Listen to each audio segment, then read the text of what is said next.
అన్న మీరు గోల్డ్ ఇంకా రెడీ చేస్తారా? గోల్డ్ మేకింగ్ చేస్తారా? వచ్చండి వచ్చా? వచ్చు. అంటే ఈ మధ్య కాలంలో చేశారా ఎప్పుడన్నా? ఈ మధ్య కాలంలో చాలా రోజుల కింద చేయాలి. అప్పుడు ఆ కరోనా టైంలో అసలు ఏం లేదు కదా. ఆ టైంలో నేను అంటే నా వర్క్ మీదే గడిపేవాడిని.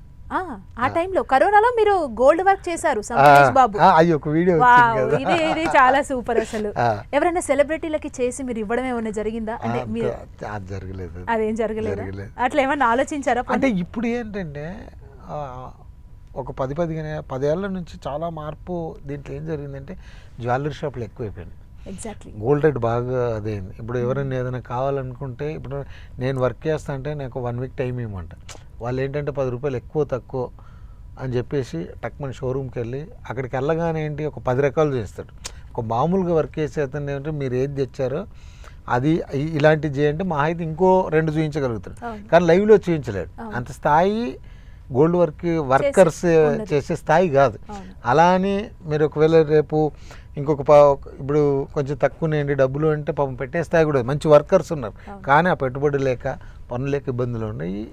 నెక్స్ట్ ప్రతి చోటుకు జ్యువెలరీ షాపులు వచ్చేసినాయండి, ఫుల్గా వచ్చేసినాయి, బట్టల షాపులు లాగా అయిపోయింది. అంటే ఇప్పుడు ఇన్ని జ్యువెలరీ షాపులు, పెద్ద జ్యువెలరీ షాపులు, పెద్ద సెలబ్రిటీలతో వాళ్ళు యాడ్లు ఇచ్చుకోవడం, అంటే గోల్డ్ స్మిత్ వాళ్ళు కూడా కొంచెం వాళ్ళకు ఇబ్బందే కదా ఇది? చాలా ఇబ్బంది అండి. ఇప్పుడు అసలు ఇప్పుడున్న సిచ్యువేషన్లో అయితే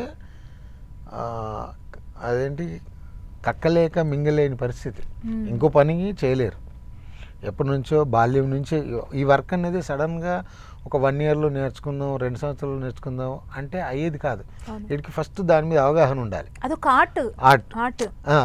అదొక ఆర్ట్. ఫస్ట్ నుంచి దాని మీద అవగాహన ఉండి ఆ కుర్రోడు 10th ఇంటర్కో వచ్చిన తర్వాత మళ్ళీ ఒక 2, 3, 4 ఏళ్ళు చేస్తే తప్ప ఆ వర్క్ రాదు. ఆ వర్క్ వచ్చే టైంకు వర్క్ ఉండాలి.